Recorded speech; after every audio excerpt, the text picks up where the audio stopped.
Ce sermon, intitulé « Messieurs, nous voudrions voir Jésus », a été prêché par frère William Marion Branham le mercredi soir 4 mars 1964 au Souls Harbor Temple à Dallas, Texas, USA. Père Céleste, nous ne faisons que racheter le temps maintenant jusqu'à ce que tu viennes. Le glorieux réveil que nous avons tant apprécié, qui s'est répandu à travers tout le pays et tout autour du monde, au point que les feux du réveil ont brûlé dans chaque nation sous le ciel. Tout autour du monde, en ce moment, de glorieuses réunions de guérison se déroulent, 24 heures sur 24, et tout autour du monde.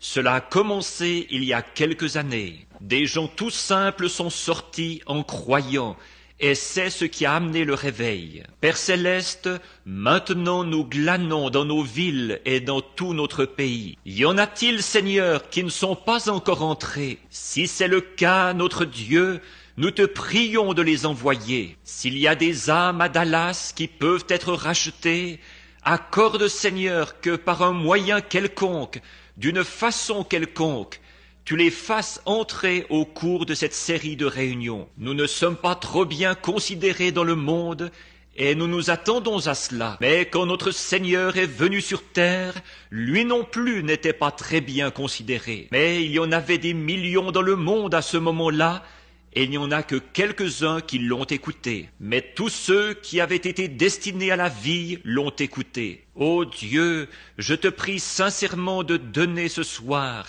et tout le long de la série de réunions à tous ceux de Dallas qui n'ont pas encore le sceau de Dieu sur leur front, accorde-leur d'entrer, d'être glorieusement remplis du Saint-Esprit. Je te prie de guérir tous ceux qui sont malades et affligés dans toute la région, ici, qui ont la foi. Bénis notre brave et distingué frère Grant.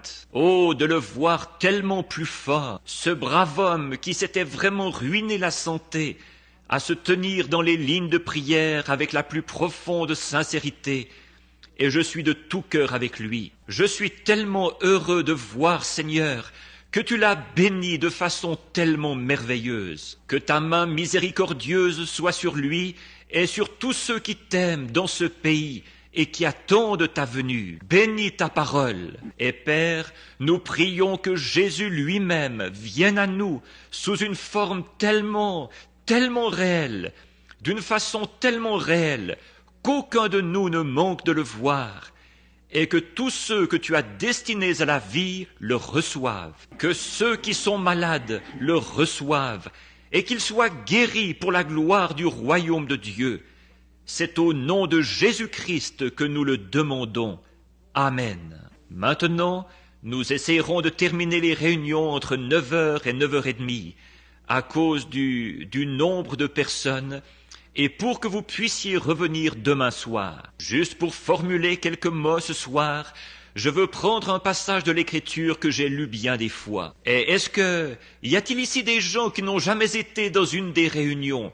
Levez la main pour voir. Oh là là, il y a pratiquement 80 ou 90% de la salle, ou des gens qui sont dans la salle qui n'ont jamais assisté à une réunion. Nous sommes heureux que vous soyez avec nous pour cette première fois. Or, chacun sait qu'aucun homme n'en guérit un autre. Pas même un médecin ne peut vous guérir. La guérison vient de Dieu. Je suis l'Éternel qui guérit toutes tes maladies. Aucun médecin ne vous dira qu'il a les médicaments qui vont vous guérir. S'il le fait, il vous donne une fausse information. En effet, les frères Maillot, lors d'un entretien récemment, quand le petit Donnie Morton a été guéri au Canada, celui que les Maillot avaient refusé, c'était arrivé sur la côte ouest. Vous avez vu ça dans le Reader's Digest. Ils m'ont fait venir pour un entretien et ils disaient « Nous ne prétendons pas être des guérisseurs, frère Branham. Nous prétendons seulement aider la nature. » Il y a un seul guérisseur, c'est Dieu. Dieu est le seul qui puisse former des cellules, produire la vie. Par conséquent, l'homme n'a pas le pouvoir de faire ça. Un médecin peut replacer un os ou vous donner un médicament pour empoisonner les microbes.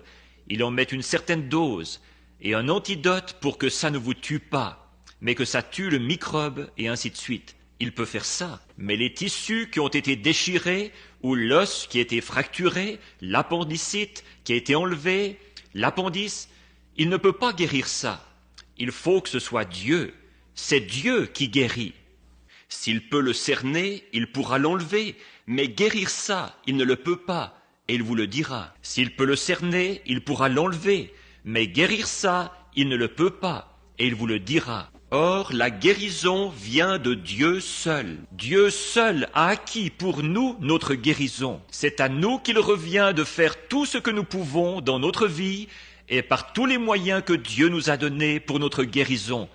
Mais c'est Dieu qui guérit. Si Dieu vous appelle à retourner à la maison ce soir, il n'y a pas assez de médicaments au monde pour vous retenir ici. Rien ne vous retiendra ici. Et s'il décide que vous devez rester sur terre, peu importe combien de médecins disent que vous allez partir ce soir, vous ne partirez pas. Donc c'est vraiment Dieu qui décide de tout ça. Dieu est la vie éternelle. Il n'était pas Dieu à ce moment-là, parce que Dieu, le mot anglais God, veut dire objet d'adoration.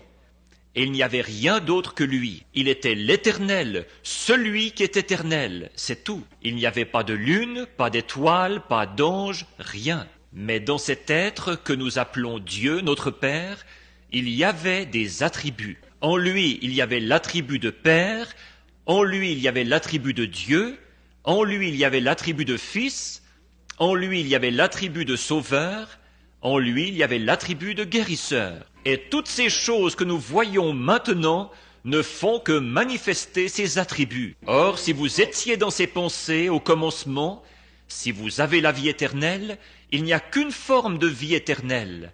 La vie éternelle n'a pas eu de commencement et elle n'a pas de fin. Donc, si vous avez la vie éternelle, vous étiez un attribut des pensées de Dieu avant qu'il y ait quoi que ce soit d'autre que lui. Votre forme, votre silhouette, et ce dans quoi vous êtes maintenant, ce n'est qu'un négatif. Quand vous arrivez aux alentours de 20, 22 ans, vous étiez un négatif, et la mort développe la photo pour donner le positif. Que quand cette tente sur la terre sera détruite, nous en avons déjà une qui nous attend. Voyez ? Ceci, la manifestation là, ça montre ce qui est en train de se faire. Comme Dieu est devenu Dieu quand il a créé des anges. Il est devenu Fils quand il a créé Christ, Jésus. Il est devenu Sauveur quand Jésus est mort. Il devient guérisseur quand il était blessé pour nos péchés. Par ses meurtrissures, nous sommes guéris. Voyez ? Toutes ces choses sont des attributs de Dieu. De sorte qu'à la fin, la Bible a dit, Jésus a dit, « Vous connaîtrez que je suis dans le Père en moi, moi en vous, et vous en moi. » C'est Dieu qui devient tangible. Votre propre femme, vous et votre mari, c'est seulement une ombre, un négatif de Dieu et de son épouse à lui, l'Église. Vous voyez, c'est seulement l'attribut de Dieu qui est montré par des ombres et des types, comme l'Ancien Testament en était un du Nouveau. Voyez ? Alors, à la fin, tout ça se rejoint.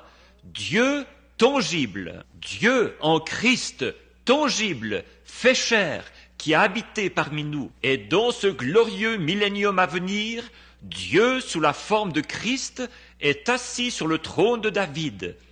Et l'Église, son épouse, le mari et la femme ensemble. Oh, c'est ce qu'il y a de plus. C'est assez pour enflammer le cœur d'un croyant. Dans ces glorieuses heures que nous vivons, alors que tous les espoirs et les nations et tout le reste s'écroulent sur nous, en dessous de nous, nous avons un royaume. Nous sommes baptisés dans ce royaume. Maintenant, nous allons prendre les quelques mots de ce petit message de ce soir pour vous présenter ce que je voudrais que vous voyiez pendant la série de réunions. Nous lisons dans l'évangile de Jean au chapitre 12 et au verset 20. Et notre thème, toujours, depuis le commencement, c'est le même que ce soir, et celui qu'on retrouve sur toute notre documentation et tout. Hébreux 13, 8.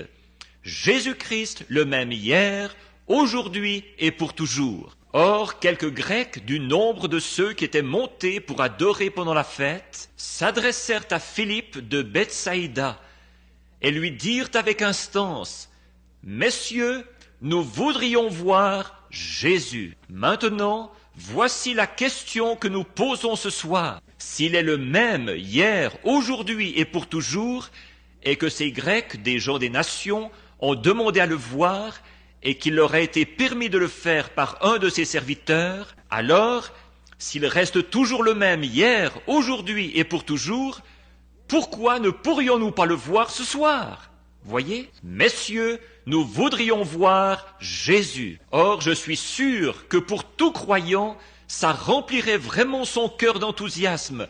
Ce serait une confirmation de sa foi, s'il pouvait littéralement voir et savoir qu'il se tient dans la présence de Jésus-Christ. Je pense que ce serait la chose la plus stupéfiante qu'une personne, qu'un croyant pourrait envisager, de savoir de façon certaine qu'il se tient en plein dans la présence du Seigneur Jésus-Christ, son juge solennel, son rédempteur, qui sera son juge au jugement. Bon, cette question a été posée. Ces Grecs étaient montés pour l'adoration, et c'étaient peut-être des prosélytes de la religion juive. Et ils étaient à la fête, donc ce devaient être des prosélytes. Et ils avaient entendu parler de Jésus. La foi vient de ce qu'on entend, et de ce qu'on entend la parole de Dieu. Or, quelque part dans l'Écriture, nul doute qu'ils avaient entendu ou lu comment allait être le Messie. Donc, ils savaient que s'ils pouvaient, cet homme qui prétendait être le Messie, il aurait nécessairement les attributs que devait posséder le Messie. Or, il y avait eu beaucoup de faux Messies qui s'étaient élevés. Nous savons qu'il y en avait même eu un qui s'appelait Jésus, qui s'était élevé juste avant le oint. Le Messie, c'était le oint, ce qui veut dire le Christ, un homme oint du Saint-Esprit, la plénitude de Dieu. C'était le Messie, Dieu dans un homme. L'homme et Dieu sont devenus un, quand Dieu est entré dans un homme. Or, ces Grecs étaient très curieux. Ils avaient entendu des choses formidables au sujet de cet homme qui faisait ces déclarations. Et je les admire parce qu'ils ont eu assez de sincérité pour examiner ça de plus près. Je pense que si seulement nous agissions tous plus de la sorte, que nous examinions de plus près ce que nous entendons dire, et que nous le jugions selon la parole.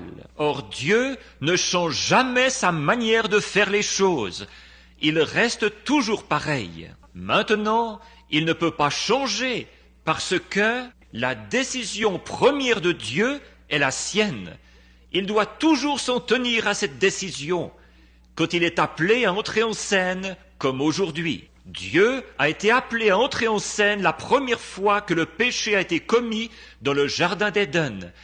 Et il a dû prendre une décision quant à la façon dont il allait racheter l'homme. Et il a pris sa décision en le rachetant par le sang versé d'un innocent. Et il n'a jamais changé ça. Nous avons essayé de les instruire. Nous avons construit des tours et des villes et des théologies et de l'instruction et des dénominations d'église. Et on les a fait entrer par la dénomination. Et ça n'a jamais marché et ça ne marchera jamais. Dieu sauve l'homme par le sang versé de l'innocent. Il ne change jamais ça.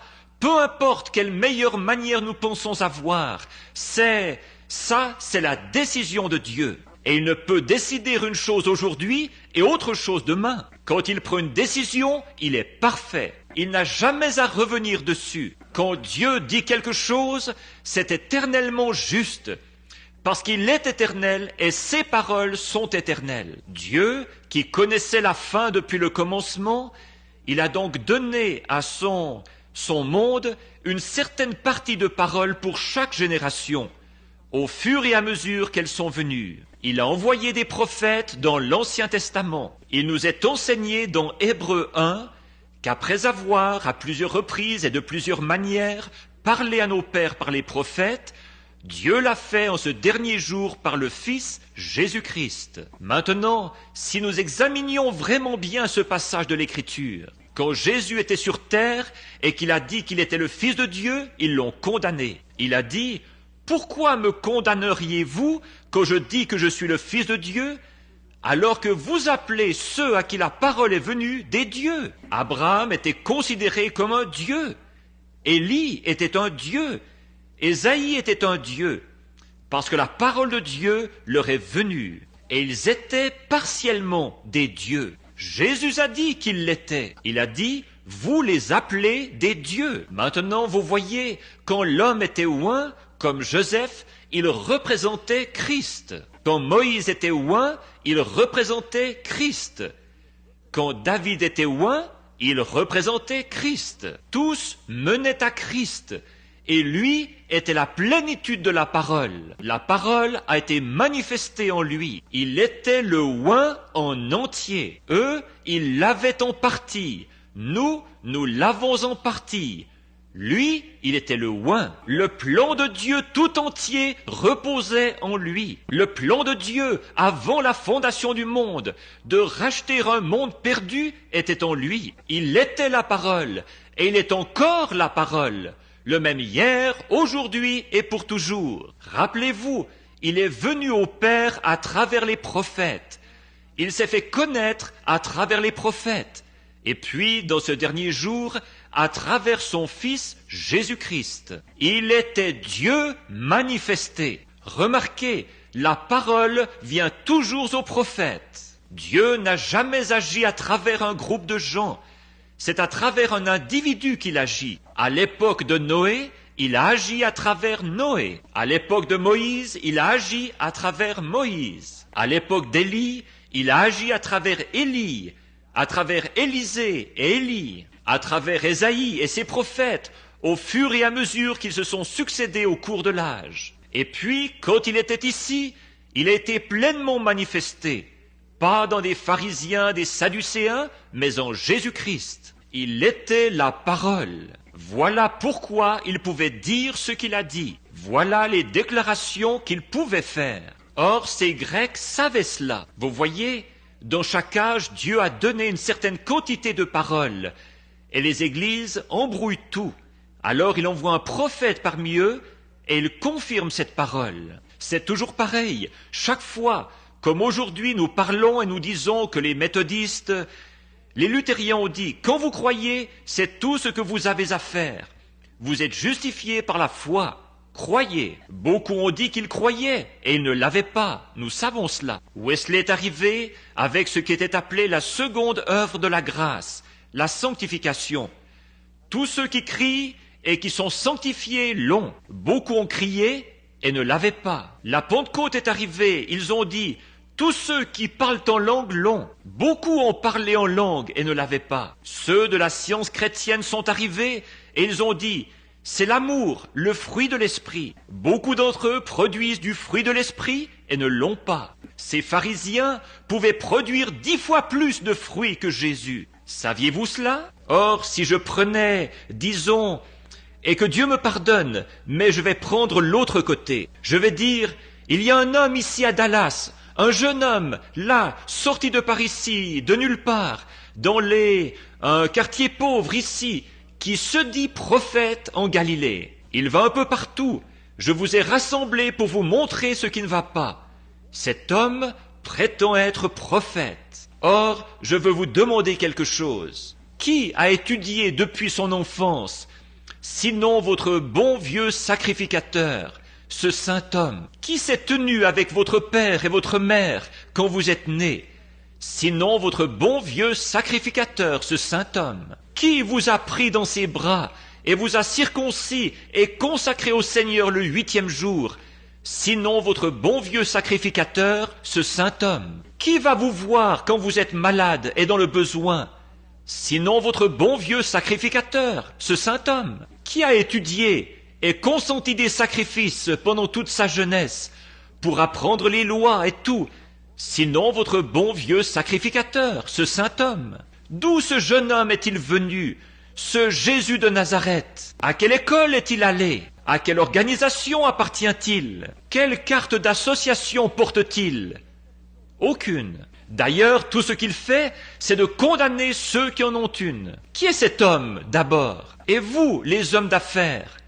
Jéhovah a demandé un agneau comme sacrifice, du sang, et votre bon vieux sacrificateur, ce saint homme, il a installé des petits enclos là-bas. Vous, vous êtes commerçants, et vous vendez de la soie et tout. Alors il a fait un endroit là-bas pour que vous, les commerçants, vous puissiez en acheter un avec votre argent, un agneau, pour l'offrir pour vos péchés. Qu'est-ce que ce jeune homme a fait? Il est arrivé là-bas et il a renversé ces choses. Il les a regardées d'un regard furieux. Il les a chassées à coups de fouet. Il a renversé les tables des changeurs. Appelleriez-vous cela le fruit de l'esprit? Non, il faut dire que non. Il essayait même de vous empêcher d'être sauvés.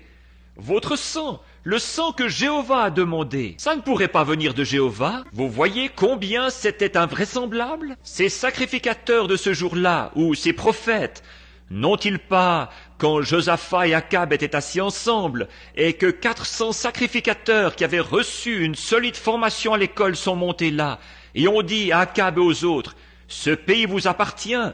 Ce n'est pas juste que les Philistins se remplissent le ventre du blé qui appartient à Israël. Le Dieu Tout-Puissant nous a donné ceci, et ainsi dit le Seigneur, monte. Mais vous savez, Josaphat était un homme spirituel.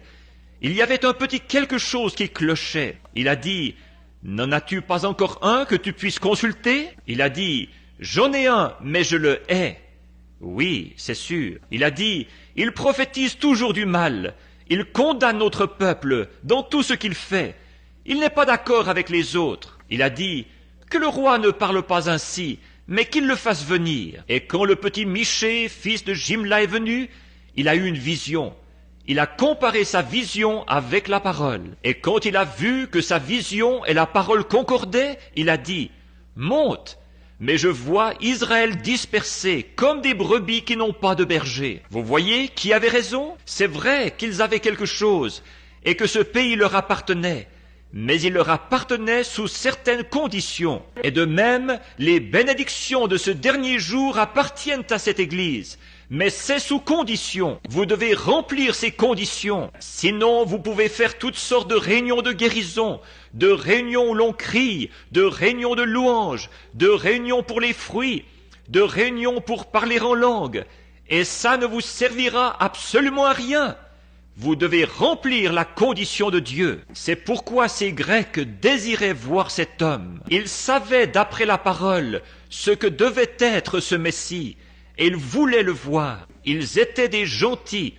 Ils avaient entendu parler de lui et ils voulaient le voir. Maintenant, s'ils voulaient le voir et que ce privilège leur a été accordé, ne pensez-vous pas qu'ici, à Dallas ce soir, s'il a dit dans l'Écriture qu'il est le même hier, aujourd'hui et pour toujours, et que nous désirons le voir, ne pensez-vous pas qu'il nous l'accorderait aussi? Rappelez-vous, s'il ne le fait pas, alors ce n'est pas le même hier, aujourd'hui et pour toujours. Je crois qu'il est le même. Dieu, dans ce dernier jour, a fait des choses merveilleuses pour les gens. Ça me rappelle beaucoup une femme, ici, il n'y a pas longtemps, à Louisville, au Kentucky. Elle avait un petit garçon d'environ, 2 ou 3 ans, et le petit gars avait il devait souffrir d'un dérangement mental. Elle l'avait amené chez le médecin, et le médecin l'avait soigné pendant un moment. Et il lui semblait à elle que son état empirait. Mais le médecin, lui, il disait « Je crois qu'il va mieux ». Alors, elle l'a testé pour voir. Elle l'a amené dans un petit magasin à rayons. Elle a ramassé quelque chose qui aurait dû attirer l'attention de ce petit garçon. Et il ne le regardait pas. Et elle est allée vers un autre rayon. Et elle a ramassé quelque chose qui aurait dû attirer son attention. Un petit pistolet d'enfant ou quelque chose, et ça n'attirait toujours pas son attention. Et elle faisait tout ce qu'elle pouvait, et les gens la regardaient, qui devenaient hystériques. Alors elle est allée à un endroit où il y avait une petite clochette. Elle l'a ramassée, elle l'a agitée hystériquement devant ses yeux. Elle disait « Chérie, regarde !» Et le petit gars ne faisait que regarder dans le vide. Et il a laissé tomber cette petite chose par terre. Elle s'est mise à hurler, elle criait « Oh non, non !» Et certaines personnes qui étaient dans le magasin sont allées lui porter secours et voir ce qui n'allait pas. Elle a dit « Mon petit garçon, le docteur dit qu'il va mieux, mais il ne va pas mieux. Tout ce qui devrait attirer son attention, celle d'un petit garçon comme lui, ça ne l'attire pas. Il ne fait que regarder dans le vide. Je pense que c'est là l'état auquel notre Église est en train d'aboutir. Dieu a agité chaque don qu'il a promis dans la Bible devant nous, et nous continuons à regarder dans le vide, et nous cherchons quelque chose ailleurs. Il semble que c'est un état spirituel de l'Église, qu'ils manquent de voir l'heure dans laquelle ils vivent. Ils cherchent une sensation ou quelque chose bien loin dans l'avenir. L'homme fait toujours ça. Il bénit toujours Dieu pour ce qu'il a fait. Il s'attend à ce qu'il va faire. Il ne tient aucun compte de ce qu'il est en train de faire. Vous manquez de voir l'heure où nous vivons. Voilà ce que ces Grecs voulaient savoir. Quelle était l'heure et ce que le Messie devait être. La portion de l'Écriture qui était révélée pour ce jour-là, si ce Messie l'accomplissait, voilà la preuve. C'est la parole de l'heure confirmée qui est la preuve. Ce n'est pas qu'il devait avoir les fruits de l'esprit, qu'il devait être un homme de loi auprès des tribunaux de justice pour son organisation, ou l'une de celles des pharisiens ou des sadducéens. Il était la manifestation de la parole de Dieu promise pour cette heure-là. Vous voulez voir ce qu'est le fruit de l'esprit? Observez ce que la Bible promet pour une heure donnée, et cherchez-en la confirmation. Voilà la preuve. Jésus a dit, vous sondez les Écritures parce que vous pensez avoir en elles la vie éternelle. Ce sont elles qui rendent témoignage de moi. Voilà ce qui prouve qui je suis. Nous regardons maintenant un passage de l'Écriture avant de passer à autre chose. Jésus a dit, quand il était ici sur terre, dans le livre de Luc, que ce qui arriva au jour de Sodome arrivera de même à la venue du Fils de l'homme. Remarquez là, et ce qui arriva au jour de Noé avant le déluge. Or Jésus lisait la même Bible que vous et moi nous lisons, et toutes ces choses étaient des ombres. Maintenant, si vous voulez voir ce qui est arrivé avant le jour de Noé, reprenez et lisez dans la Genèse. Il a seulement dit, ils mangeaient, buvaient, se mariaient leurs enfants. Mais si vous remarquez, reprenez Genèse 6 et lisez-le. Et là, voyez ce qui est arrivé. Nous voyons là-bas que quand les fils de Dieu virent que les filles des hommes étaient belles, ils en ont pris pour femmes. Des tribunaux de divorce, des fils de Dieu, des hommes de renom, des hommes célèbres. Regardez aujourd'hui nos gens haut placés, de grands hommes dans le monde, comme ce noble lord en Angleterre, tout récemment. Le magazine Life avait fait un article là-dessus, qu'on a trouvé avec des stripteaseuses et tout. Regardez notre gouverneur de New York et tous les autres pays alentours, l'immoralité. Regardez les divorces. L'Amérique est à la tête des nations pour les divorces du reste du monde. Regardez les femmes, comment elles s'habillent pour sortir dans la rue. Et comment les hommes, la première chose à laquelle ils pensent presque aujourd'hui, c'est quelque chose d'immoral. Toutes les distractions sur les cigarettes, le whisky, n'importe quoi, ou un spectacle quelconque, il faut toujours qu'il y ait une femme immorale là-dedans. Ce qui arriva au jour de Noé, Jésus a dit, et ce qui arriva au jour de Sodome. Rappelez-vous, il a laissé ça tranquille. Est-ce qu'ils sont le tableau de Sodome? Il y a eu 3 catégories de gens dans le monde, toujours. Ce sont les croyants, les soi-disant croyants et les incroyants. Ils sont là dans chaque groupe. Nous en parlerons peut-être un soir au cours de la semaine. Mais à cette époque-là, il y avait les incroyants, les sodomites. Il y avait les soi-disant croyants qui étaient Lot et son groupe. Et il y avait les appelés à sortir et élus, c'était Abraham, qui n'était pas dans Sodome. 3 anges sont descendus juste avant que le fils promis arrive. Ainsi, Abraham avait séjourné et il avait attendu un fils promis. Et Lot avait entièrement oublié la promesse. Il était parti à Sodome, et les sodomites ne le croyaient pas au départ. Mais remarquez, là, par une chaude matinée, 3 êtres sont descendus du ciel. Et comme ils se sont avancés vers Abraham, l'un d'eux est resté avec lui. Et 2 d'entre eux sont descendus à Sodome, pour appeler à sortir ceux qui restaient à Sodome, Lot et ceux qui étaient allés avec lui. Et il n'en a eu que 3, 8 à l'époque de Noé. Ça, c'est une déclaration plutôt forte pour ce jour qui vient. Ce qui arriva, 3 et 8. Remarquez, il y en avait un, cependant, qui était venu à Abraham. Or, celui qui était descendu à Sodome, ils ont prêché là-bas. Les 2 qui étaient allés là-bas, ils ont prêché et leur ont dit que l'heure approchait où le monde des nations allait être entièrement brûlé. Maintenant, comparez le tableau de Sodome à celui d'aujourd'hui. Pas Noé, l'eau, mais cette fois-ci le feu, pour détruire le monde des nations. Et les vrais croyants des nations cherchent un fils promis, le Fils de Dieu. Et nous avons attendu. Ils ne sont pas dans Sodome, ils sont appelés à sortir. Celui de Sodome, c'était ce membre d'église tiède. Et un genre de Billy Graham contemporain est descendu à Sodome parmi les dénominations. Un Oral Roberts. Et ils sont là-dedans. Ils cognent dur par l'évangile. Ça les a aveuglés. Regardez bien le signe qu'il a accompli là-bas pour ceux-là. Maintenant, regardez Abraham, l'élu, dans son groupe à lui. Il y en a un qui est resté là-bas et qui a accompli un signe pour eux. Vous savez, dans toute l'histoire du monde, toute l'histoire de l'Église, jamais une seule fois, il n'y a eu un réformateur ou un homme qui ait jamais eu un grand ministère pour ceux des nations dont le nom se soit terminé en H-A-M, comme A-B-R-A-H-A-M, jusqu'à maintenant. C'est G-R-A-H-A-M, 6 lettres. Abraham, c'est 7 lettres. 6 lettres, G-R-A-H-A-M.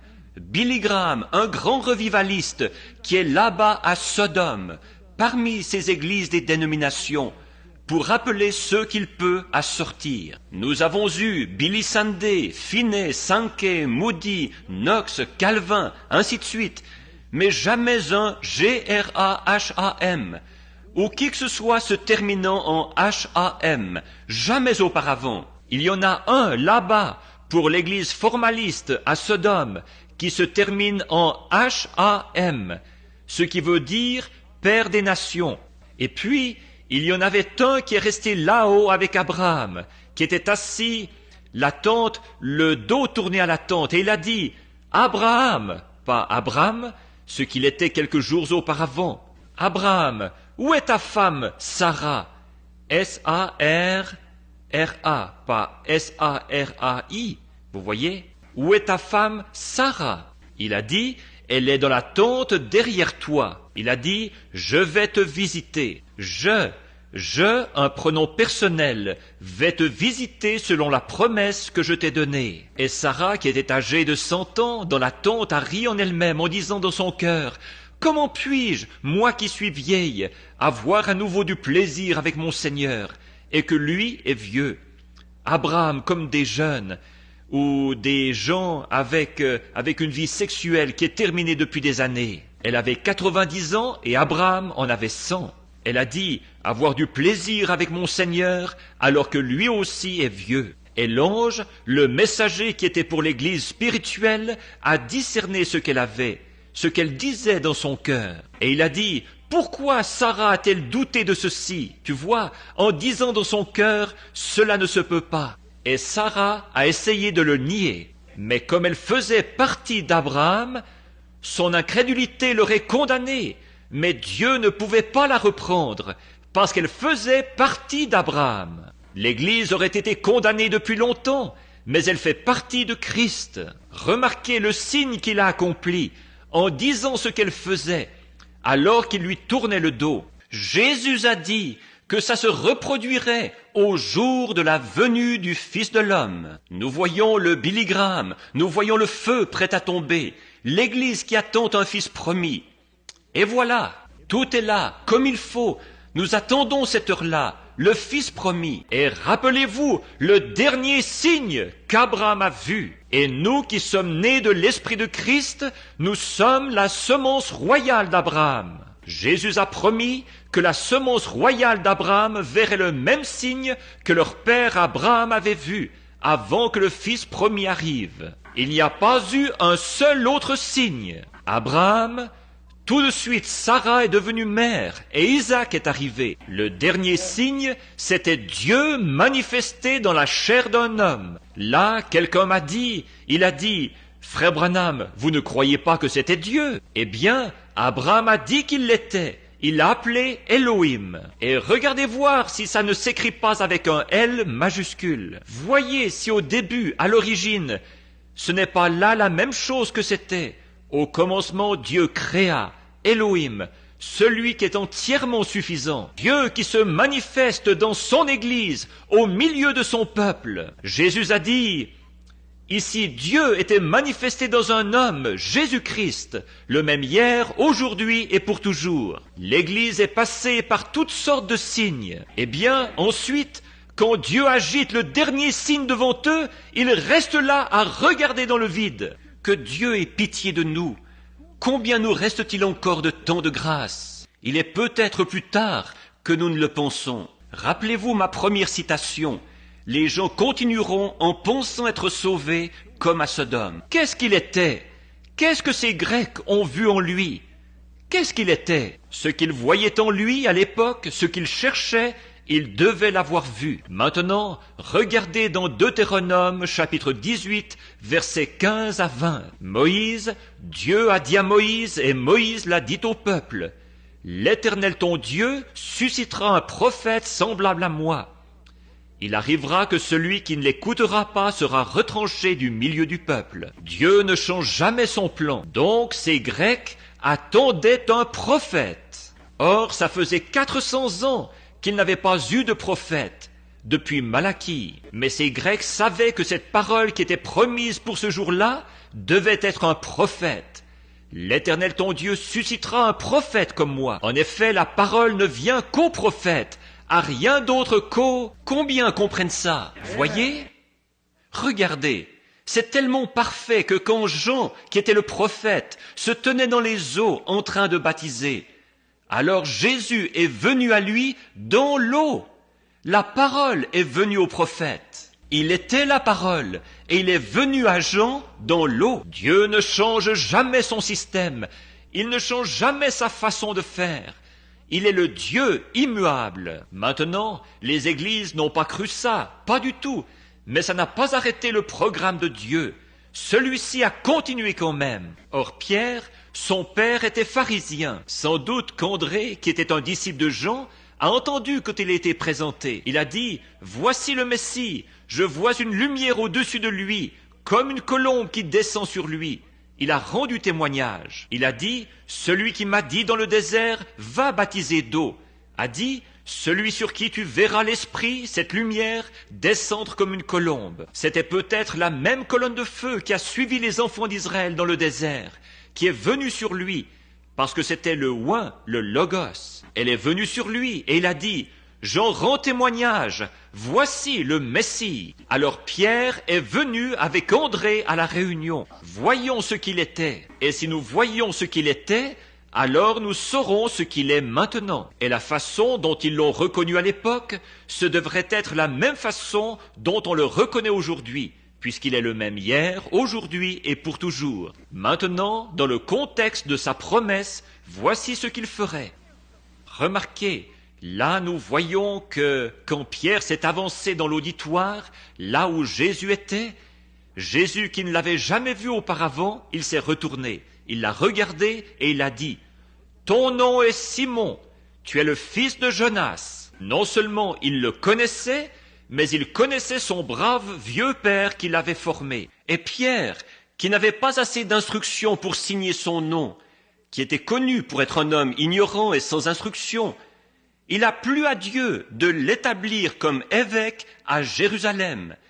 Et Jésus lui a donné les clés du royaume et a fait de lui le chef de l'Église. Cet homme, sur cette révélation révélée, comme il savait ce que le Messie devait être, il a dit, il l'a reconnu comme étant le Messie, et il est tombé à ses pieds parce qu'il avait fait cela. Il y en avait un qui se tenait là, du nom de Philippe, Lui n'a pas eu besoin qu'on lui fasse cela. Mais il avait un enseignant de la Bible qu'il connaissait très bien, du nom de Nathanaël. Si vous remarquez, à partir de l'endroit où Jésus se trouvait à ce moment-là, c'était à 15 milles de l'autre côté de la montagne, à environ 2 jours. Et Philippe s'en va et il trouve Nathanaël sous un arbre en train de prier et il le ramène. Sans doute, si nous pouvions surprendre la conversation qu'ils avaient en chemin, il disait « Regarde, viens voir qui nous avons trouvé, Jésus de Nazareth, fils de Joseph. » Il a dit « Mais peut-il sortir quelque chose de bon de Nazareth? Regarde, tu te souviens, nous avons lu dans l'Écriture que le Messie doit être un prophète. » Oh, bien sûr, la Bible l'a dit, Moïse, nous sommes ses disciples. Il a dit que le Seigneur susciterait un prophète comme lui. Très bien, alors ce prophète, c'est Jésus de Nazareth. Tu te souviens de ce brave pêcheur, Simon, là-bas? Oui, c'était le fils de Jonas. Oui, tu lui as acheté du poisson une fois, et il n'a même pas su signer le reçu. Oui, tu lui as acheté du poisson une fois, et il n'a même pas su signer le reçu. Oui, ça ne me surprendrait pas qu'il sache tout sur toi quand tu arriveras. Ah, il fallait que Nathanaël voie ça. Alors, il y est allé avec Philippe. Je ne pense pas qu'il soit passé dans la ligne de prière. Il est peut-être resté assis dans l'auditoire ou debout dans l'auditoire. Quoi que c'est été, Jésus priait pour les malades. Et dès que Jésus a posé le regard sur lui, il a dit « Voici un Israélite en qui il n'y a point de fraude ». Or, il ne l'a pas reconnu à sa façon de s'habiller. Tous les gens de l'Orient s'habillent pareil, avec des turbans et des sandales et des vêtements amples. Il portait la barbe. Il a dit « Voici un Israélite en qui il n'y a point de fraude ». Maintenant, il aurait pu être musulman, il aurait pu être turc, il aurait pu être n'importe quoi d'autre. Mais comment savait-il qu'il était un Israélite et qu'il n'y avait pas de fraude en lui? Et ça l'a vraiment démonté. Et il a dit « Rabbi, d'où me connais-tu » Il a dit « Avant que Philippe t'appelle, quand tu étais sous l'arbre, je t'ai vu. » C'était réglé, ça suffisait. Voilà, c'était là le Messie. Il a dit « Tu es le Christ, le roi d'Israël. » Peut-être que son pasteur se tenait là, mais ça ne l'a pas dérangé. Il y en avait qui se tenaient là, qui disaient « Cet homme est Belzébul ». Il devait répondre devant leur assemblée, vous savez. Il disait « Cet homme fait ça par la puissance du diable. C'est un diseur de bonne aventure ou quelque chose. » Jésus a dit « Vous me traitez de ça, d'un mauvais nom, les œuvres de Dieu d'un mauvais nom ?» Il a dit « Vous dites ça du Fils de l'homme, je vous pardonne. Mais quand le Saint-Esprit viendra, en cet âge-ci, pour faire la même chose, une seule parole contre lui ne sera jamais pardonnée dans ce monde-ci, ni dans le monde à venir. » C'est ce qu'il a dit. Je crois que ce qu'il dit est juste. Philippe a reconnu par là. Pourquoi? C'était là, après de longues années sans prophète. Et voici que cet homme le connaissait et savait ce qui n'allait pas et ce qu'il avait fait. Jésus, rapidement, là, avant de terminer. Un jour, il descendait à Jéricho qui était au bas de la colline. Mais il lui fallait passer par la Samarie, et il est passé par une ville du nom de Sichar. Or, il y a 3 races de gens. Croyez ce que vous voulez, mais c'est ce qu'il y a. Il y a le peuple de Cam, de Sem et de Japheth. Maintenant, remarquez, quand les Juifs, ils attendaient un Messie. Et les Samaritains étaient à moitié Juifs et à moitié des nations. Ils attendaient aussi un Messie. Mais ceux des nations, nous, les Anglo-Saxons, nous étions des païens. Les Philistins, et quoi encore, vous voyez? Mais remarquez, il ne vient qu'à ceux qui l'attendent. Il ne guérira ce soir que ceux qui s'attendent à ce qu'il guérisse. Il ne sauvera que ceux qui s'attendent à être sauvés. Et remarquez-le maintenant, alors qu'il envoie les disciples dans la petite ville de Sichar pour aller chercher des provisions. Pendant qu'ils étaient partis, une jolie jeune femme est arrivée. Elle était une femme de mauvaise réputation. On l'appellerait aujourd'hui peut-être une fille de trottoir. Peut-être que ses parents l'avaient jetée à la rue quand elle était petite fille et que c'est comme ça qu'elle gagnait sa vie.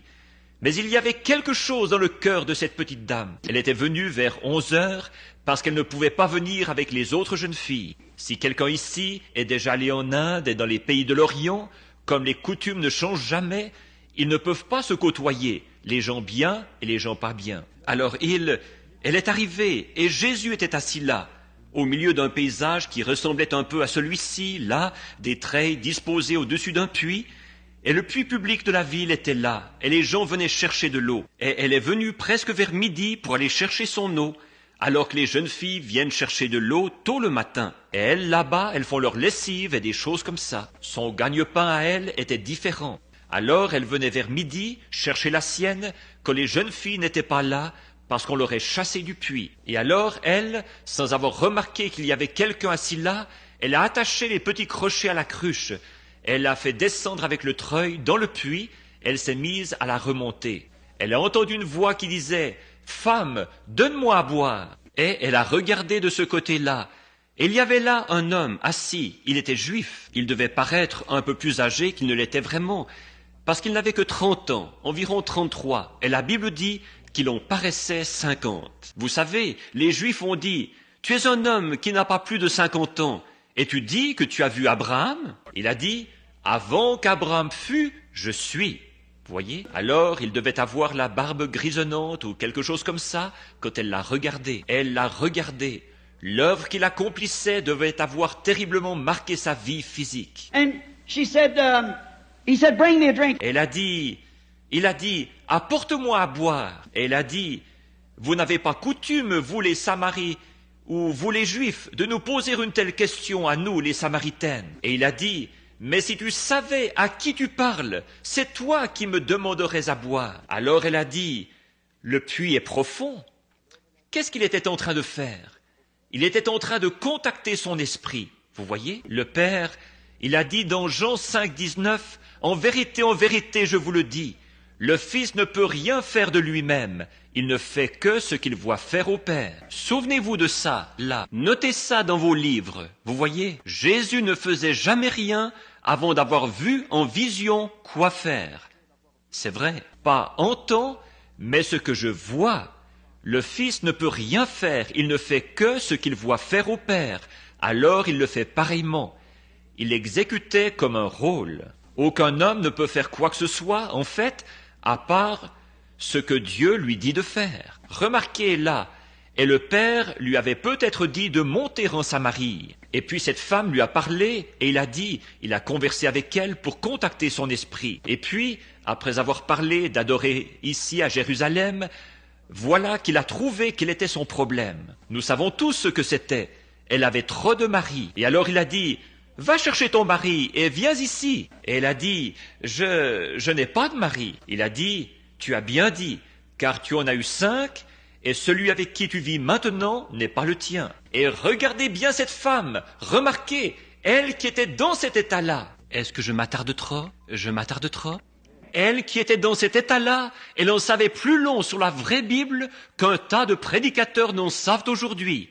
Oui, et dès qu'il voit, elle a peut-être pensé que c'était simplement un homme qui voyait son état et elle voulait, qui voulait faire le malin avec elle ou quelque chose. Elle a dit, je n'ai pas de mari. Il a dit, tu as bien dit, tu en as 5 et celui avec qui tu vis maintenant n'est pas ton mari. Sans tarder, cette semence prédestinée qui reposait dans son cœur s'est enflammée. Elle s'est retournée. Elle a dit, monsieur, je vois que vous êtes prophète. Nous n'en avons pas eu depuis 400 ans, vous savez. Nous savons. Oh, Dallas, ne manquez pas ceci. Nous savons. Nous attendons un Messie qu'on appelle le Christ. Et quand il sera venu, c'est ce qu'il fera. Ce sera là son signe. Jésus a dit, je le suis, moi qui te parle. Là-dessus, elle lâche la cruche et s'en va dans la ville dire, venez voir un homme qui m'a dit ce que j'ai fait. N'est-ce point le Messie lui-même? Et la Bible dit qu'ils ont cru Jésus à cause de ce que la femme avait dit. Or, c'est comme ça qu'il s'est identifié comme Messie. Pas à cause de la façon dont il était habillé, par son instruction, par une carte de membre, par l'honneur qu'on lui rendait parmi les hommes. Dieu était en lui, alors qu'il manifestait la parole qu'il avait promise. Il a dit dans Jean 5, 39, « Sondez les Écritures, car en elles vous pensez avoir la vie éternelle. Ce sont elles qui témoignent, ou qui vous disent qui je suis, le même hier, aujourd'hui et pour toujours. Mon frère, ma sœur, vous êtes un auditoire charmant. On pourrait parler toute la nuit. Vous voyez ce qu'était Jésus, là? Il était manifesté. C'était Dieu manifesté dans un homme appelé Jésus-Christ, qui est le Fils de Dieu, qui a promis ce qui arriva au jour de Noé. tout le reste de la scène concorde exactement, arrivera de même à la venue du Fils de l'homme. Il est le même hier, aujourd'hui et pour toujours. Ô Église, ne regardez pas dans le vide, mais croyez au Seigneur Jésus-Christ. Messieurs, nous voudrions voir Jésus. S'il est le même hier, aujourd'hui et pour toujours, est-ce que vous aimeriez le voir? Messieurs, comment pourriez-vous le reconnaître? S'il est le même hier, aujourd'hui et pour toujours, il fera la même chose. Maintenant, un homme pourrait s'avancer ici avec des marques de clous dans ses mains, du sang et de la fumée, et de l'huile qui sort de lui. Ce ne serait pas ça pour autant. N'importe quel hypocrite peut faire ça, certainement. Mais ce que c'est la manifestation de cette parole promise. Il était le prophète oint de Dieu. Il était le prophète Dieu. Il était tout ce que les prophètes étaient. C'était en lui, plus le reste de ce que Dieu était. Dieu était en Christ, se réconciliant avec le monde. Il était Dieu, Emmanuel, la plénitude de Dieu révélée à nous dans la personne de son Fils Jésus-Christ, le second attribut de Dieu. Remarquez là, il est vivant aujourd'hui. Il n'est pas mort, il est vivant. Il a dit, un peu de temps et le monde, cosmos, l'ordre du monde, ne me verra, V-E-2-R-A, ne me verra plus. Mais vous me verrez, car je, c'est un pronom personnel, de nouveau. Je serai avec vous, et même en vous, jusqu'à la fin du monde, ou à la fin du monde, quand ces écritures doivent s'accomplir. Tout au long, c'était Dieu en qui nous avons cru dans l'âge de Luther, Dieu qui a crié dans l'âge de Wesley, Dieu qui a parlé en langue dans l'âge de la Pentecôte. C'est lui qui arrive avant la venue du Fils promis pour prouver son écriture. Il faut que toutes les écritures s'accomplissent. Messieurs, nous voudrions voir Jésus. Courbons la tête. Père Céleste, nous voudrions voir Jésus. Qu'il vienne ce soir, Seigneur Jésus. Viens dans la puissance de ta résurrection. J'ai parlé longuement, mais rien qu'un mot ou deux de toi représentera plus que tout ce que n'importe qui pourrait dire. Alors que l'Église ne dorme pas, que la dernière manifestation de Dieu comme il l'a promis, ce qui arriva au jour de Sodome, avant que le feu tombe sur ceux des nations, arrivera de même à la venue du Fils de l'homme. L'ombre, le négatif et le positif qui se rapprochent tellement, au point qu'après un moment, il y aura un temps de l'union. Nous voyons que les nations s'unissent, ce qu'on appelle l'ONU. Les églises s'unissent. Le concile œcuménique s'unit avec le Vatican. Toutes les églises s'unissent ensemble, les croyants et les incroyants. Les travailleurs s'unissent dans des syndicats. Seigneur, que l'Église se réveille et qu'elle voie que c'est le temps de l'union, que Jésus s'unit à son Église, mari et femme. Bientôt la cérémonie va avoir lieu et ils deviendront un. Alors qu'il agite le dernier signe devant nous, ou qu'il nous montre sa promesse, puissions-nous voir Jésus et le glorifier, car c'est en son nom que nous prions. Amen. Maintenant, il me reste 10 minutes pour terminer à temps, si chacun répond bien. Bon, tous ceux qui ont des cartes de prière, je n'aurai pas le temps de m'occuper de tous ce soir, mais on va s'en occuper un peu plus tard. Maintenant, Billy est ici quelque part, j'en suis certain. Parfois, il ne distribue même pas de cartes, mais je crois qu'il m'a dit Vous avez des cartes de prière, n'est-ce pas? Levez la main. Oui, c'est ça. Elle, très bien. Est-ce là cet homme malade, très malade, là-bas? Très bien. Elle, numéro 1, venez vous placer ici. Elle, numéro 2, où êtes-vous? Numéro 2, où est le numéro 2? Voulez-vous lever la main? Très bien. Avancez-vous ici.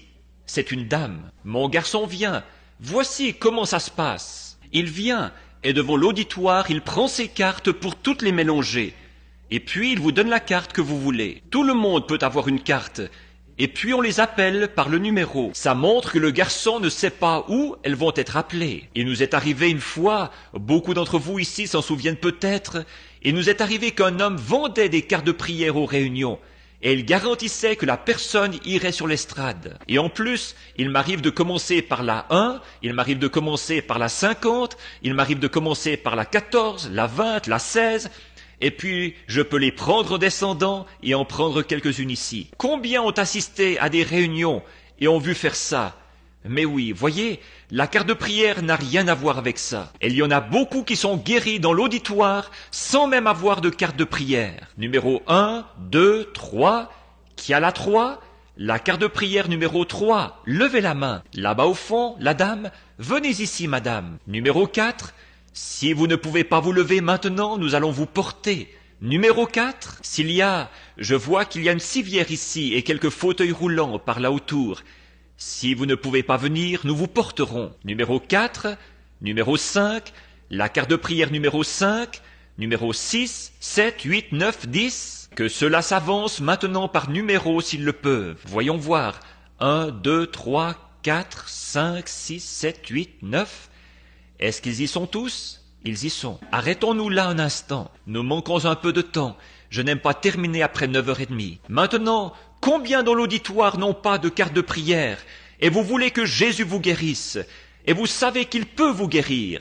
Levez la main. Peu m'importe si vous êtes dans le balcon, peu importe où vous êtes. Maintenant, regardez cette femme qui a touché le vêtement, pendant qu'ils les mettent en ligne. Cette femme qui a touché son vêtement, elle n'avait pas de carte de prière, peut-être, mais elle a dit...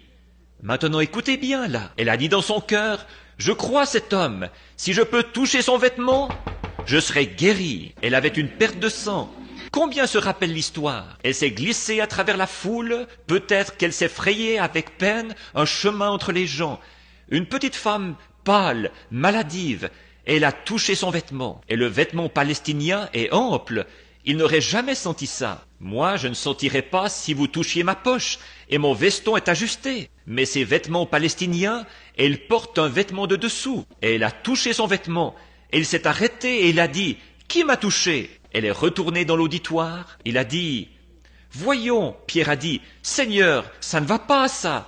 Tout le monde te touche. » Il a dit, « Mais je sens que je me suis affaibli. De la vertu, de la force est sortie de moi. » Combien s'en souviennent? Et il a promené le regard dans tout l'auditoire jusqu'à ce qu'il la trouve. Pas vrai? Et il a dit, « Ta foi t'a sauvé. » Pas vrai? Maintenant, regardez, prédicateur.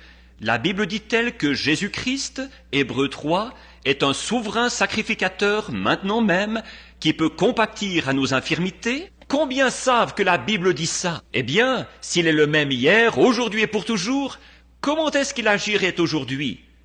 Tout comme il l'a fait hier, certainement. Maintenant, voyez-vous, ça ne vous servirait à rien de me toucher. Je serais comme votre frère, votre mari, votre père, quoi que ce soit. Il n'y aurait pas de vertu en moi. Mais si votre foi peut le toucher, lui, alors regardez-le agir. Essayez seulement. Ne l'essayez pas. Il y a trop de ça aujourd'hui, de se contenter d'essayer. Faites-le. Maintenant, soyez vraiment respectueux, soyez tranquille. Juste quelques instants là, et on saura. Ces choses que j'ai dites, ça avait l'air beau, mais vous voyez, est-ce qu'elles sont vraies ou non? C'est ça qu'il faut voir après. Est-ce que tout ça, j'entends parler les musulmans, les sikhs, les jains, Bouddha, oh là là, les musulmans, mais ils peuvent parler de quelque chose qui a été, mais qu'en est-il de maintenant? Voyez, s'il est le Dieu de l'histoire, il ne nous sert à rien aujourd'hui, s'il est seulement le Dieu de l'histoire. S'il n'est pas le même hier, aujourd'hui et pour toujours, alors la Bible a dit quelque chose de faux. Maintenant, s'il peut me soumettre à sa volonté, qu'il peut vous faire entrer dans sa volonté, alors, en agissant entre nous, vous voyez, c'est là que la puissance de Dieu vient. Maintenant, si cet homme est malade, je veux qu'il reste assis là où il est. Et pouvez-vous le voir depuis l'auditoire, là? Il est assis juste ici. Apportez sa chaise ici, si vous voulez. Mais vous sentez-vous à même de marcher jusqu'ici, monsieur? À ma droite, venez vous asseoir ici. Apportez la chaise ici, frère Grant, s'il vous plaît, pour que cet homme puisse rester assis un instant ici. Très bien. Maintenant, asseyez-vous ici, monsieur. J'ai remarqué cet homme depuis quelques minutes sur le point de s'évanouir. Il doit être gravement malade. Je ne sais pas. Et si je le savais, et que je pouvais l'aider, et que je ne le fasse pas, alors je ne serai pas digne de me tenir derrière cette estrade ici et de vous parler à vous autres, vous les chrétiens. Mais cet homme n'est probablement pas aussi âgé que moi, et c'est notre... Nous sommes probablement des inconnus l'un pour l'autre. Vous ne me connaissez pas, je suppose. Mais moi, je ne vous connais pas. Oh, vous m'avez vu à Jonesboro il y a environ 15 ans, quand j'étais là-bas à des réunions. C'est ça. Eh bien, ça a été glorieux là-bas. Je crois que c'était avec frère Richard Reed. Maintenant, si cet homme qui est assis ici, souffrant, si je pouvais le guérir et que je ne le fasse pas, quel genre de personne est-ce que je serais? Mais je ne peux pas le guérir. Mais maintenant, si nous voyions Jésus et que Jésus se tienne ici et qu'il porte ce costume qu'il m'a donné là, est-ce que Jésus dirait « Venez ici et je vais vous guérir » Faites attention là, si vous connaissez votre Bible, vous voyez? Non monsieur, il l'a déjà fait. Il ne pourrait pas le faire aujourd'hui, il l'a déjà fait. Il a été blessé pour nos péchés. C'est par ses meurtrissures que nous avons été sauvés. C'est par ces meurtrissures que nous avons été guéris, plutôt. Très bien. Bon, mais Jésus pourrait se déclarer pour faire savoir à cet homme quel est son problème, ou quelque chose qui ne va pas, ou quelque chose qu'il a fait. Is that right? Pas vrai? Et comme ça, il saurait que Christ est ici. Parce que moi, je ne le connais pas. Je lève les mains là. Il a dit qu'il était aux réunions de Jonesboro il y a 15 ans de ça. Je n'ai jamais vu cet homme de ma vie, pour autant que je sache. Il était peut-être assis au fond. Demain, eh bien, je ne connais personne ici. Je crois savoir que c'est Monsieur Way qui est assis ici. Un Anglais qui est assis ici même, que je connais, qui était tombé mort dans mon église l'autre jour à Jeffersonville en Indiana. Il était tombé mort. Son épouse est là, quelque part par ici. Elle est infirmière. Pendant que je parlais, cet homme est tombé mort. Il est tombé mort d'un coup. Je suis descendu, lui imposer les mains. Il est ici. Voyez? Voyez? Si seulement je peux tenir l'assemblée tranquille pendant assez longtemps, jusqu'à ce que le Saint-Esprit puisse descendre. Ne vous agitez pas, restez simplement assis, tranquille, vous voyez. Maintenant, monsieur, je voudrais que vous regardiez par ici un petit instant. J'ai parlé et je suis ici pour vous aider maintenant. Et si je peux vous aider, je ferai tout ce que je peux. Maintenant, ce que j'ai dit ici dans l'Écriture, Dieu est tenu, parce que je crois que c'est maintenant les derniers jours, Dieu est tenu d'accomplir cette parole, et c'est ce qu'il a promis de faire. Et si lui pouvait me dire quelque chose que vous avez fait, ou quelque chose qui ne va pas chez vous, ou pourquoi vous êtes ici, ou quoi que ce soit, vous sauriez si c'est vrai ou non. Vous en seriez témoin. Mais maintenant, si je m'avance ici et que je vous impose les mains, que je dis « Gloire à Dieu, vous êtes guéris », gloire à Dieu, ce serait bien, ce serait parfaitement bien, si vous le croyez. Mais s'il vous dit ce que vous avez fait, ou une cause, la raison pour laquelle vous êtes malade, ou quelque chose comme ça, alors vous sauriez. S'il pouvait vous dire ce qui est arrivé, sûrement qu'il saurait ce qui va arriver. Ce serait vrai, oui. Est-ce que mon auditoire croit ça? Maintenant, qu'est-ce que je suis en train de faire à cet homme? J'essaye de contacter son esprit, tout comme notre Seigneur l'a fait au puits avec cette femme. Je ne le connais pas, je ne l'ai jamais vu. Maintenant, il y en a beaucoup ici, des malades, beaucoup qui prient. Et maintenant, Père Céleste, nous prenons tout esprit ici sous notre contrôle pour la gloire de Dieu, afin que tes Écritures s'accomplissent. La Bible dit que c'est pour ça que Jésus guérissait, afin que les Écritures s'accomplissent. Et c'est la raison pour laquelle tu fais preuve de miséricorde dans ces derniers jours, afin que les Écritures s'accomplissent. Nous venons de parler d'elle ce soir. Accorde-le, Seigneur, au nom de Jésus. Amen. Maintenant, regardez-moi un petit instant pour voir si le Seigneur va me révéler quel est votre problème. Et s'il le fait, allez-vous... S'il me dit quel est votre problème, vous semblez être très malade. S'il me dit ce qui ne va pas chez vous ou quelque chose, alors vous croirez. Vous saurez que ça ne peut être que lui. Combien dans l'auditoire croiront? Une chose qui vous fait terriblement souffrir, c'est une hernie. Cette hernie vous rend malade, c'est vrai. Voyez? Maintenant, est-ce que c'est vrai? Levez la main si c'est vrai. C'est ça qui le rend malade, vous voyez? Affaibli. Est-ce que vous croyez? Autre chose, là. Vous avez un bouton sur le côté droit de votre visage. Ça vous cause du souci. Je vais vous dire autre chose. Croyez-vous que je suis son prophète? Vous avez un bouton à la hanche droite aussi, sous vos vêtements. Si c'est vrai, levez la main. Voyez? Croyez-vous maintenant? Allez et soyez guéris. Jésus-Christ vous guérit. Allez et croyez-le. Venez simplement par ici. Avancez-vous ici, frère. Allez simplement en croyant maintenant et tout ira bien pour vous. Est-ce que vous croyez maintenant? Ayez simplement la foi. Très bien. Ça, vous savez, je ne le savais pas. Ici, venez, sœur. Je ne vous connais pas. Nous sommes des inconnus l'un pour l'autre, je suppose. Si c'est vrai, pour que l'auditoire puisse voir que nous ne nous connaissons pas, voyez-vous? Si... C'est exactement comme quand notre Seigneur a rencontré une femme un jour. Et voilà que nous nous rencontrons de nouveau, nous nous rencontrons 2000 ans plus tard sur sa promesse, et voici un homme et une femme qui se rencontrent de la même manière. Je ne vous ai jamais vu de ma vie. Je pense que nous sommes complètement inconnus l'un à l'autre, mais Dieu nous connaît tous les deux. Maintenant, si le Saint-Esprit, Christ, en moi et en vous, révèle pourquoi vous êtes ici, ou quelque chose à votre sujet, serez-vous enthousiasmé comme cette femme l'a été ce jour-là? Maintenant, ce pourquoi vous êtes ici, c'est pour qu'on prie, et qu'on prie pour une maladie que vous avez au sein. C'est ça. Si c'est vrai, levez la main. Maintenant, croyez-vous que Dieu peut me dire de quel sein il s'agit? C'est le sein droit, c'est ça. Il y a des gens qui n'arrêtent pas de dire là-bas, quelqu'un est entré en disant, ça, il le devine. Je ne le devine pas, ne pensez pas ça, ça entrave, vous voyez. Maintenant, souvenez-vous, vous ne pouvez pas cacher vos pensées, là. Oui, c'est vrai, oui, c'est ça. Tenez, vous devriez croire, vous êtes prédicateur, une femme prédicateur. C'est vrai, n'est-ce pas? Très bien. Allez, croyez maintenant, et vous irez bien. Que Dieu vous bénisse. Croyez seulement. Est-ce que vous croyez? Bonjour, nous sommes des inconnus l'un pour l'autre. Je ne vous connais pas. Dieu, lui, vous connaît. Si c'est vrai, levez la main pour que vous êtes beaucoup plus jeune que moi. Peut-être que la femme qui a rencontré notre Seigneur l'était, beaucoup plus jeune. Maintenant, une autre femme se tenait ici. Il y a quelqu'un là, dans l'auditoire, qui croit. La voilà, elle est assise là. Elle a des troubles respiratoires, pas vrai? De qui avez-vous touché le vêtement? Le sien. C'est fini maintenant. Jésus-Christ vous guérit. Il est le même hier, aujourd'hui et pour toujours. Maintenant, cette femme est à 20 pieds de moi, mais ce n'est pas moi qu'elle a touché. C'est le souverain sacrificateur qu'elle a touché. Ne voyez-vous pas? Je lui tournais le dos. Ça montre qu'il est le même, qui a fait la promesse, exactement le même aujourd'hui. Vous souffrez d'une maladie nerveuse. Vous êtes très nerveuse, surtout tard le soir. Quand vous êtes fatigué et épuisé, vous êtes très nerveuse. Et puis, vous avez un empoisonnement dans votre corps. C'est un empoisonnement dans le sang. Mais c'est juste. Et puis, vous avez vraiment un fardeau pour que quelqu'un soit sauvé, n'est-ce pas? Et oui, c'est vrai. Croyez-vous maintenant? Très bien. Allez, comme vous l'avez cru, qu'il vous soit fait ainsi. Ayez la foi. Ne doutez pas. Ayez foi en Dieu. Croyez simplement. Bonjour, madame.